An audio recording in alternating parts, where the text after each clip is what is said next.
Hi, very glad to see you on the channel. Before you start listening to the story, write in the comments whether you like the voice on the video.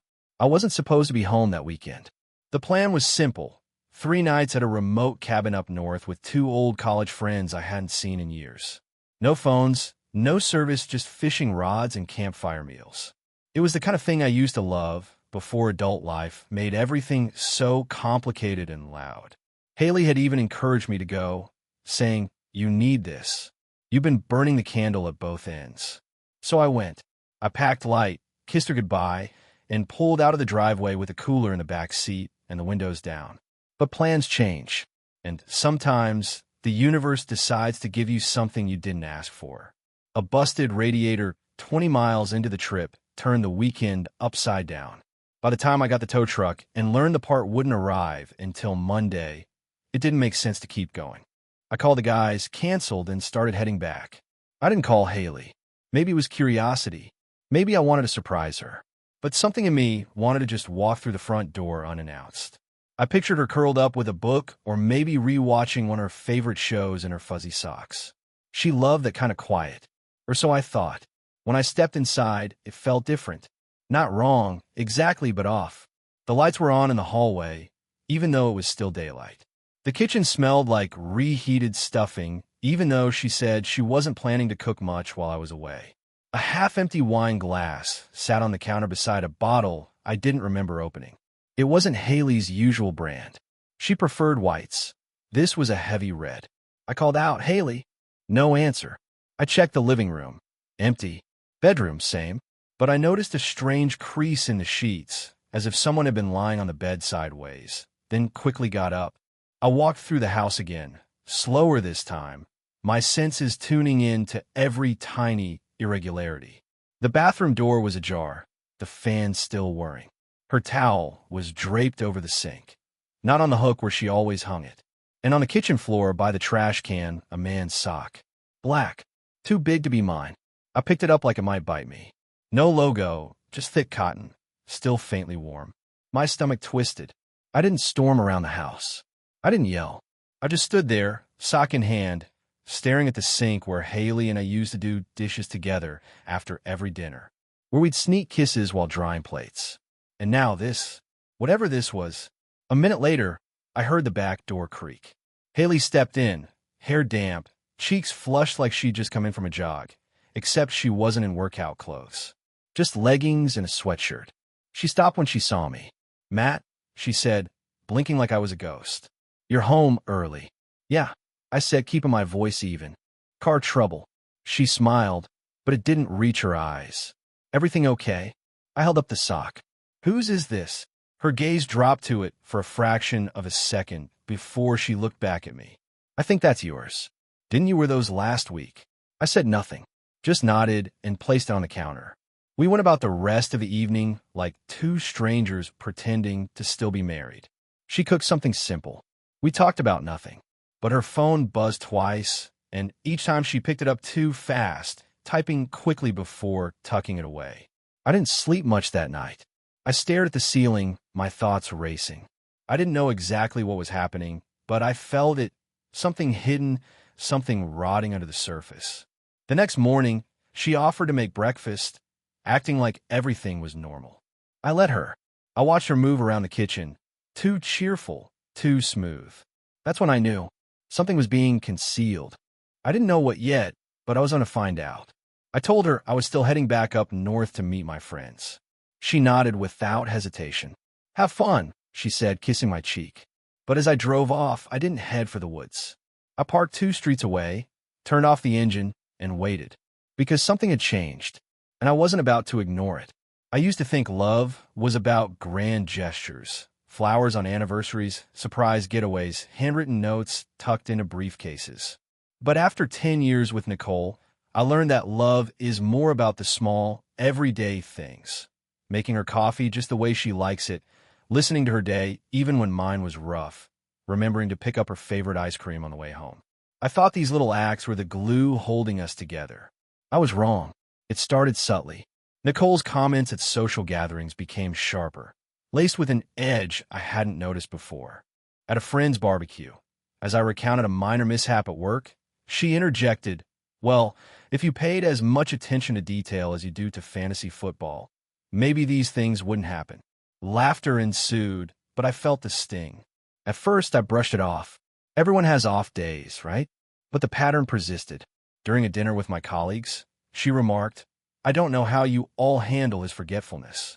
I can barely get him to remember to take out the trash." The table chuckled, but I felt exposed, belittled. Her jabs weren't confined to public settings. At home, she'd sigh heavily when I made minor mistakes, like forgetting to buy milk or misplacing the TV remote. "Sometimes I wonder how you manage to get through the day without me," she'd say, half joking, half serious. I began to doubt myself. Was I really that incompetent? I started double-checking everything, walking on eggshells to avoid her criticism. My confidence eroded, replaced by a constant anxiety that I was failing her, failing us. The pivotal moment came during Thanksgiving at our home. Nicole had insisted on hosting, inviting her family and mine. I spent the day in the kitchen, ensuring everything was perfect. As we sat down to eat, my mother complimented the meal. Before I could thank her, Nicole chimed in, "Oh, he just followed my instructions. You know, he's hopeless in the kitchen without me." The room fell silent. My father cleared his throat, trying to change the subject, but the damage was done. I felt a mix of humiliation and anger bubbling up. How had we gotten here? When did I become the punchline in my own marriage? That night, as I lay in bed staring at the ceiling, I grappled with my emotions. Should I confront her? Would it make a difference? Or should I continue to endure, hoping things would improve? I turned to face Nicole, who was already asleep, her back to me. The distance between us felt insurmountable. I realized then that the wounds inflicted by words and actions, though unseen, cut the deepest, and I wasn't sure how much more I could take. The day after I pretended to leave again, I sat in my car 2 blocks away from the house with the engine off, heart pounding harder than it should have. I watched the time tick by. 7:12, 7:47, 8:03. Nothing. Just birds chirping and the occasional jogger. I almost talked myself out of it, convinced myself I was paranoid, maybe projecting, maybe being unfair. But something about her face when I held up that sock, the delay in her eyes, the quiet calculation, it wouldn't let go. So I waited. At 8:19, I saw movement. The side gate creaked. Haley stepped out, looking around the yard like someone testing the air for danger. She had her phone clutched to her chest, face glued to the screen. Then she darted back inside like a ghost vanishing into the walls. If I hadn't been watching, I'd have missed it entirely. I drove away not because I gave up, but because I knew now something was happening under my roof, and it was being choreographed behind closed doors. The next day I went back in, pretending nothing had happened. Haley was in the living room when I walked in, folding laundry with the kind of innocent efficiency that makes you question yourself. "You forget something?" she asked without looking up. "Nah," I said. "Just thought I'd surprise you." She smiled, but it was too clean, too rehearsed. Later that afternoon, I decided to clean the garage, partly because I couldn't sit still and partly because I needed space. As I sorted through dusty boxes and old paint cans, I found an unfamiliar bag tucked behind cooler. It was sleek, newer than anything we kept in that pile. I opened it. Inside, wrapped in tissue paper, was a box cologne set. Expensive. Imported. Not my brand. Not even close. A handwritten note was folded inside. "For when you're here next. You always smell better than the rest." No name. No signature. But the handwriting was Haley's. My pulse spiked. I felt like I'd been slapped and didn't know who to hit back. There was no card to misinterpret. No plausible explanation. This wasn't for me. This wasn't meant for me to find. My hands trembled as I rewrapped it, but not before pulling a tiny bottle of kitchen vinegar from a shelf nearby. I uncapped the cologne, poured a few drops out, and replaced them with vinegar, sealing the bottle with a careful twist. Then I wrapped it back up exactly as I found it. That night, I was quieter than usual. Haley noticed. "Everything okay?" "Just tired," I lied. "Long day." She nodded, unfazed, and went back to scrolling through her phone. The next day, the bag was gone from the garage. Not a word about it. Nothing. So I began watching. Not in a paranoid frenzy, But with the patience of someone who already knew the truth, they just hadn't seen it fully play out yet. I noticed little things. How she flinched whenever I picked up her phone to hand it to her. How she double-checked the door locks before going to bed, like she didn't want surprises. How she started wearing perfume to run errands when she used to throw her hair in a bun and go barefaced. Then came the texts, those glances she gave her phone, and the silent smirks that followed. She didn't know I noticed, but I did. I noticed everything. One evening, I mentioned I might work late the next few nights. Her reaction was too quick. "Oh yeah, totally. Do what you need to do." I added, "Might stay overnight 1 or 2 times. Just makes more sense." She paused, then nodded. "I'll miss you, but yeah, that's smart." That's when I knew she was planning something. Not hoping, planning. And that cologne gift was just the beginning. I didn't know who the guy was. I didn't even care yet. I just knew Haley had crossed a line, and whatever she thought she was hiding, I was going to bring it into the light. But I wouldn't confront her. Not yet. Not without every piece of the puzzle in my hand. I needed more than assumptions. I needed certainty, the kind that hits like a freight train when it's finally revealed. So I waited, and I watched, because her performance had just begun, and I was done being the audience. The following week, the tension between Haley and me was like fog, thick, present, but not quite visible enough to name. I kept up the act, and so did she. We were two actors trapped in the same play, pretending to be characters we no longer believed in. She made dinners, I complimented them. I asked about her day. She answered like nothing was off. And all the while, I waited for another crack to show. On Tuesday night, it came. I told Haley I had a late meeting across town, wouldn't be back until after midnight. She didn't blink. "Drive safe," she said with a kiss on the cheek that felt lighter than air. I drove around the block, parked in the alley behind the grocery store, and waited until the house lights dimmed. Just before 10, I crept through the backyard, avoiding the creaky fence panel, and climbed up to the edge of the deck. I had hidden a small wildlife camera the day before, angled just right at the back door. The motion sensor had triggered. I reviewed the clip. Haley, stepping out onto the porch, phone in hand. Her voice was low, careful, but not careful enough for the microphone. "Just wait until he leaves again," she said. "It'll be easier. I don't want him suspicious." I clenched the phone so hard, I thought the screen would crack. The voice on the other end wasn't clear. A man, for sure. Deep voice, maybe mid-30s. But it wasn't enough to go on. I needed to know who. The next day, I made a show of inviting over a contractor buddy of mine, Ryan, who owed me a favor. I told Haley he was helping with a quote for a new deck. She didn't question it. While we were outside, Ryan nudged me and nodded toward the side yard. "Your neighbor's been hanging around a lot lately." "Huh?" I followed his gaze and spotted Marcus, the guy 3 houses down, talking to someone by our fence. Haley's voice floated out the window a second later, soft, laughing, casual. I thanked Ryan for the hint. That night, I watched through the blinds as Haley stepped outside again. She lingered by the garden, brushing her hair behind her ear. Marcus approached. They spoke. She touched his arm. I saw red. I stormed out the door. "Hey," I barked. They both jumped. Marcus took a step back. "Whoa, man, just saying hi. Little late for neighborly chat, isn't it?" Haley's smile dropped. "Matt, calm down. We were just talking about the new fence panel." Marcus held up his hands. "I'll head out." He disappeared before I could say more. I turned to Haley. "You want to tell me why you're out here flirting with a guy from 3 houses down?" Her eyes narrowed. "Flirting? Are you serious?" "I'm dead serious. We were talking about the fence." "That's it. You're being paranoid." "Oh, so the whispering on the porch last night, the sudden perfume, the cologne gift that wasn't for me, that's all coincidence." She crossed her arms. "What gift? Don't play dumb." "I'm not playing anything. You're acting crazy." I took a step back, breathing hard. She stared at me with that tight, defensive look. I felt like an idiot. But I wasn't wrong. I couldn't be. "I don't have time for this," she snapped. "Believe what you want." She walked past me and slammed the door.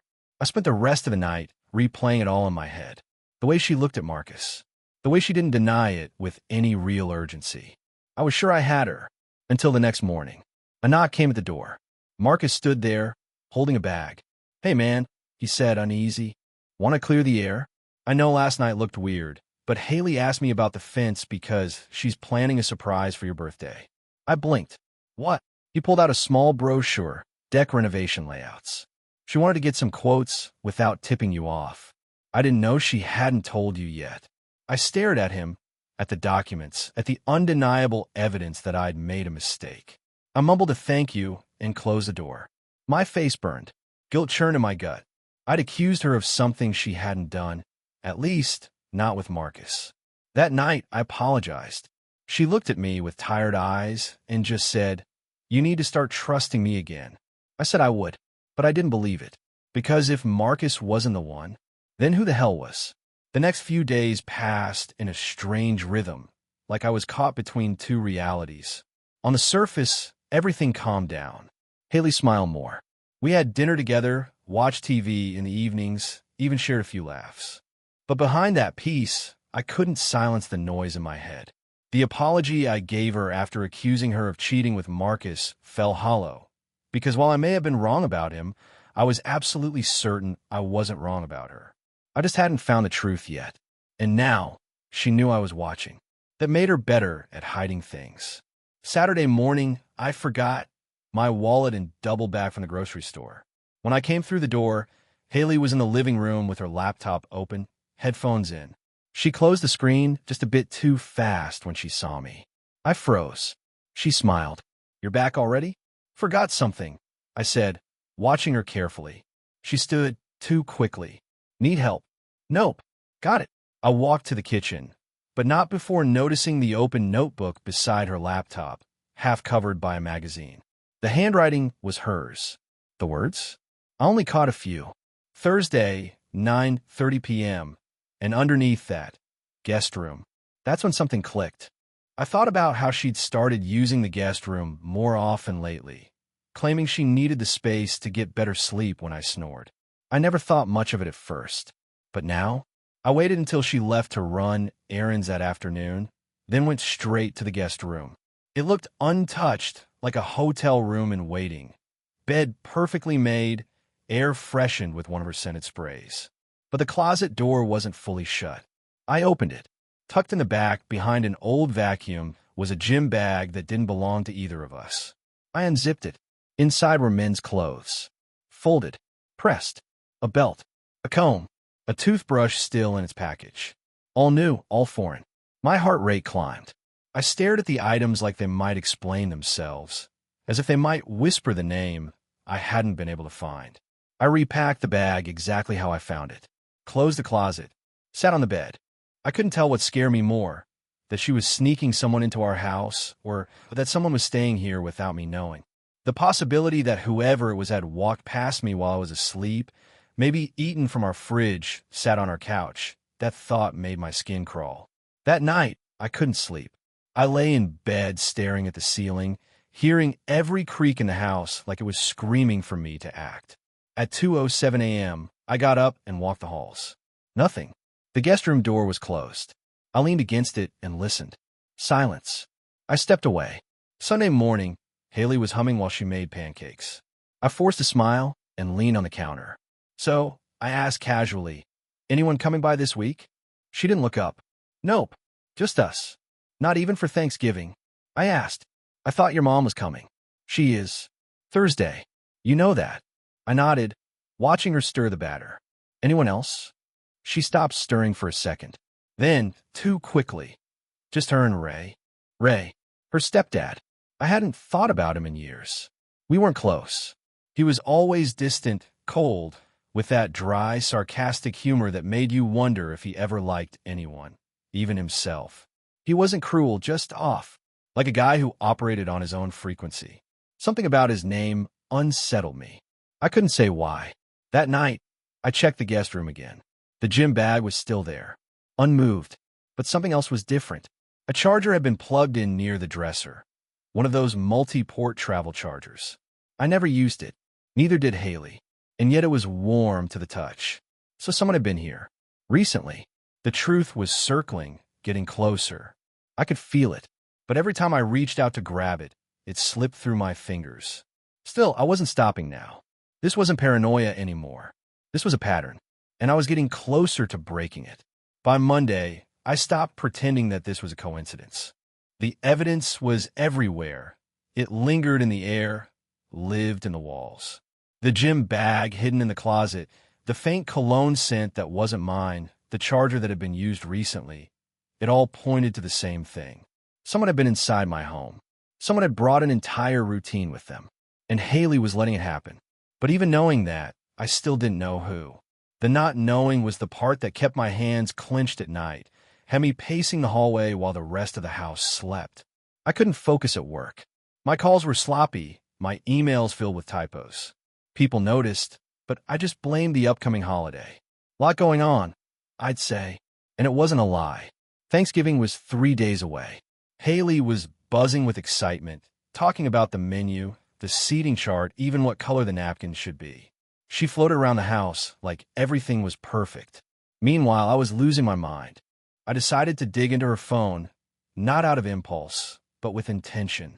That night, while she showered, I used the mirrored surface of the hallway picture frame to keep watch on a bathroom door.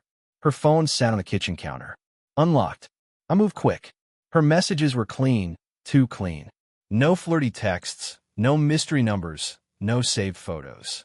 I checked the email app. Still nothing. But then I opened the voice recorder. There were 5 files. Short clips, each around 30 seconds. All titled with dates. The most recent was from a week ago. I hit play. It was just Haley's voice. Calm, whispering. Don't forget the guest room key is in the planter by the porch. Use the back entrance. He won't be home. I felt like I'd been punched in the gut. She was coaching someone on how to sneak into my home. I couldn't breathe. I scanned the other recordings, but most were just fragments, half conversations, a laugh, a door shutting. I transferred them to my phone. Then I closed everything, locked the phone again, and returned it to its exact spot. She came out a minute later, wrapped in a towel, humming. She kissed me on the cheek and asked if I wanted tea. I said yes. I don't even like tea. The next day, I made plans. Thanksgiving would be the trap. I set up a hidden recording app on my phone. One that could run for hours, completely silent, screen off. I left it on a nightstand that night. I pretended to fall asleep after dinner, told Haley the wine had hit me harder than expected. She laughed, said she'd clean up. I stayed still, one arm draped off the bed, phone facing the doorway. I didn't hear anything then, but in the morning, I checked the file. Most of it was silence. Then footsteps, whispering, 2 voices, her voice, then a man's, deep, careful, quiet. She said, "You're still better than Mom ever knew." My blood froze. I hit pause, played it again. "You're still better than Mom ever knew." It was said with a laugh, a softness I hadn't heard from her in months. A laugh not meant for me, a tone saved for someone else. The voice that replied was low, amused, but not familiar enough for me to place. Until she called him by name. A single word. Ray. My heart stopped. Her stepfather. The man who was coming for Thanksgiving. The bag in the closet. The charger. The perfume. It all made sense now. The guest room wasn't for a guest. It was a hideout. A place for betrayal. And they'd done it in our home. In the same house her mother would soon be sleeping in. I didn't move for what felt like an hour. I just sat there, phone in hand, pulse pounding in my ears. But there was no more doubt. No more guessing. The truth wasn't just close. It was right in front of me, spelled out in whispers and sickening familiarity. I didn't break anything. I didn't scream. I didn't even cry. I just made a plan. I would wait. Thanksgiving was in 2 days. And this year, I'd be giving thanks for the truth. I went through Wednesday like I was walking through fog, but everything around me was crystal clear. Haley didn't notice. She floated through the house, prepping ingredients for Thanksgiving, writing out labels for serving dishes, putting little name cards together for the table. She even made one for Ray. She placed it next to Cynthia's, right across from mine. The irony almost made me laugh. I had the voice memo. I've listened to it a dozen times now, each time feeling that sick churn in my stomach. Her voice so soft, his low chuckle, the implication in that disgusting sentence. "You're still better than Mom ever knew." I didn't need video. I didn't need to catch them physically tangled up. I had the truth. I had her voice in that room where we hosted game nights, where we toasted anniversaries. And it was enough. But I wanted more. I needed to see the moment they realized they were caught. I wanted to see Haley's face when the curtain dropped. And Ray? I wanted him to sit there in his borrowed shirt, spooning cranberry sauce onto his plate, completely unaware of the freight train about to hit him. So I acted normal. I kissed Haley on the forehead. I complimented her pies. I made small talk about traffic with Cynthia on the phone. No tremble in my voice. No tension in my shoulders. I was rehearsing now, getting my lines ready. This wasn't going to be an argument. It was going to be a presentation. When Thursday came, the house smelled like cinnamon and roasted turkey. Everything looked perfect. Haley had even set up a little gratitude station near the front door, a chalkboard where everyone could write one thing they were thankful for. I walked past it without touching the chalk. I wasn't ready to lie. Cynthia and Ray arrived right on time. Cynthia brought wine. Ray carried a dish of stuffing. He looked at me, smiled, and said, "Hope you're hungry." The audacity of it made me bite my tongue hard enough to taste blood. I shook his hand. Dinner was light, conversation flowing like it always had. Cynthia didn't stop talking about her garden. Ray made a joke about the dry turkey that had everyone laughing, including Haley. I watched her closely. She was glowing, proud of the table, the food, the illusion. But I could see it now, like a crack in the paint that had always been there. She wasn't warm. She was rehearsed. When the plates were cleared and everyone had a drink in hand, Haley stood up. "Let's do the toast now," she said. "Matt, why don't you say something?" "Perfect." I rose slowly, wine glass in hand, and looked at each face around the table. My heartbeat was steady. My voice didn't shake. "I'm thankful." I began for honesty, for knowing where you stand with people, for clarity even when it hurts. I saw Haley's smile flicker. And I'm especially thankful for technology.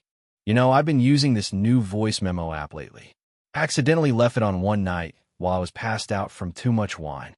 I looked at Haley, right there on the nightstand, her face drained of color. Cynthia looked confused. Ray set his drink down slowly. I reached into my pocket, pulled out my phone, and tapped play. The recording filled the room. Haley's voice, "You're still better than Mom ever knew." Then his, a chuckle. Footsteps, muffled laughter. The audio cut off. For a full 10 seconds, no one said a word. Cynthia's mouth opened, but no sound came. Ray's face had gone pale, hands clenched under the table. Haley's glass slipped from her fingers and shattered on the hardwood. "Matt," she breathed.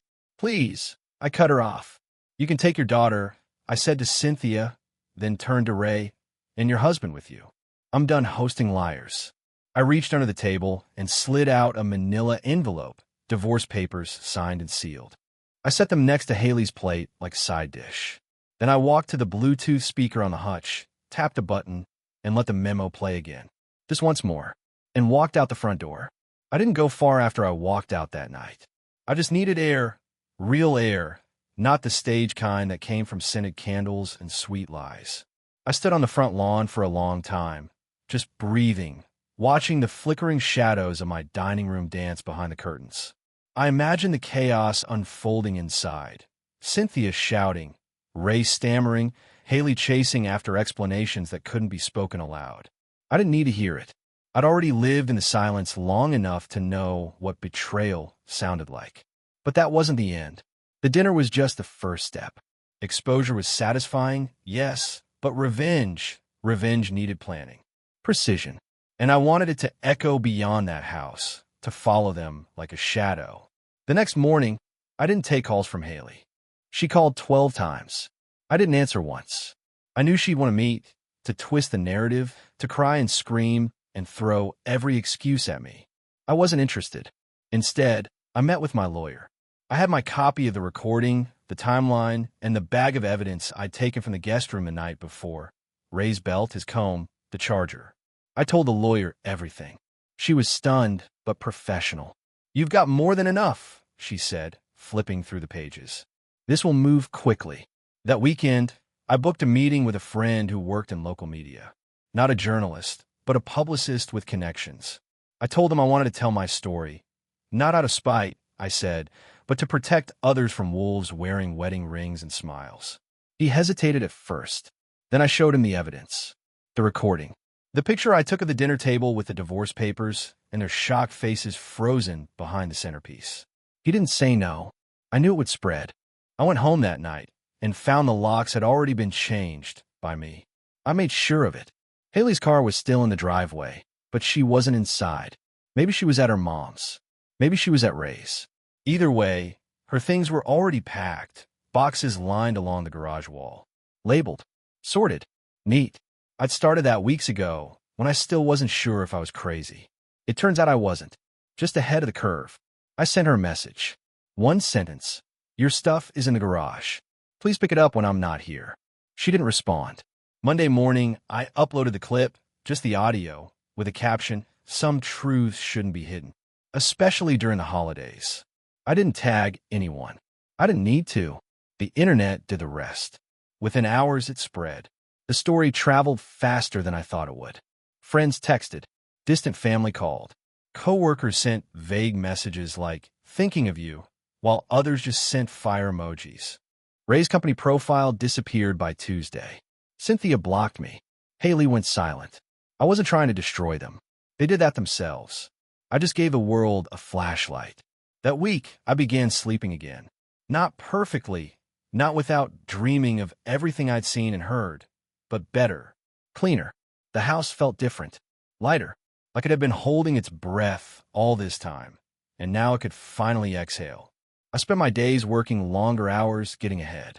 I turned one of the guest rooms into a studio, started sketching again, bought groceries without a second list, made dinners for one.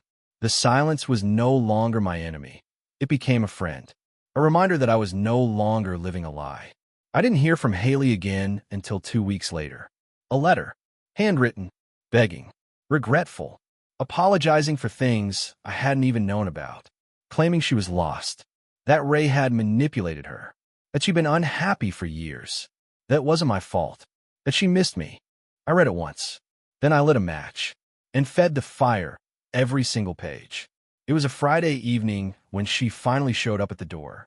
I just finished setting up the new bookshelf in the den, something I used to ask her help with, something she used to roll her eyes at and say, "Why don't we just hire someone?" I did it myself now. Quieter that way. More honest. I heard the knock and didn't move right away. I let it sit there, echoing through the hallway. When it came again, softer this time, I opened the door. Haley stood on the porch in a navy coat and faded jeans, clutching a worn folder. Her eyes were red-rimmed, but there was a strange calm in them, like a storm had already passed, and she thought what came after was forgiveness. "Matt," she said softly. I didn't say a word, just stared. I needed to see you. Please." I stepped aside without speaking. She walked in like she still belonged, like the ghost she'd invited into my home hadn't changed anything. I closed the door and followed her to the living room. She looked around, as if hoping to find pieces of herself still scattered between the cushions or hanging in the corners. There were none. "I've been staying with my mom," she started. "She doesn't speak to me, can't even look at me. I don't blame her." "Good," I said, cold and flat. She swallowed. "I deserve that." She sat on the edge of the couch. I stayed standing. "I wanted to explain," she said. "Not to make excuses, but to tell you why." "You had every chance to tell me why," I said. "Before, during, after. I was ashamed." "No, you were caught." She looked down at the folder in her lap and opened it. Inside were printed documents, photos, a few pages of handwritten notes. She slid it across the table. "I started therapy," she said. "Been trying to figure out why I did what I did. Why I hurt you. Why I crossed lines that can't be uncrossed." I didn't touch the folder. She went on, voice trembling. "Ray, it wasn't love. It was never that. It was power. He knew exactly how to get in my head. He used my insecurities, twisted things, made it seem like he didn't care, like you were always away, like I was unwanted in my own home." "Il sert de hair. So you turned to him?" "I was broken, Matt." "No," I said, voice sharp now. "You were selfish." She blinked. "I know. You brought him into this house. You slept with him while your mother was under this roof, while I was in the next room. You didn't just lie. You desecrated everything we had. Don't stand here and call that being broken." Tears welled up in her eyes. "I'm not asking for us to go back. I don't know. I hoped maybe you'd understand. Maybe you could see how much I regret it."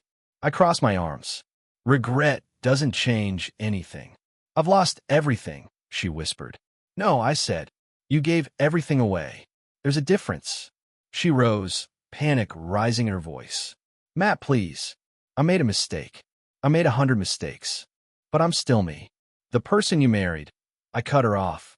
The person I married would have fought for us, would have respected what we had.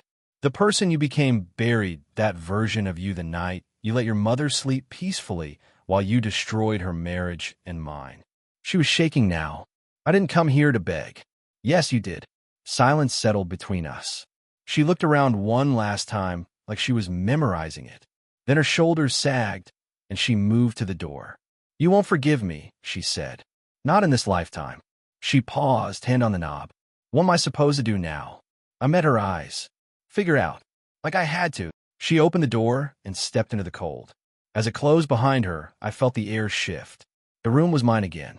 And this time, it would stay that way. Thank you for listening to the end. I hope you enjoyed it very much. Don't forget to give a like and tell us in the comments what you would do in such a situation.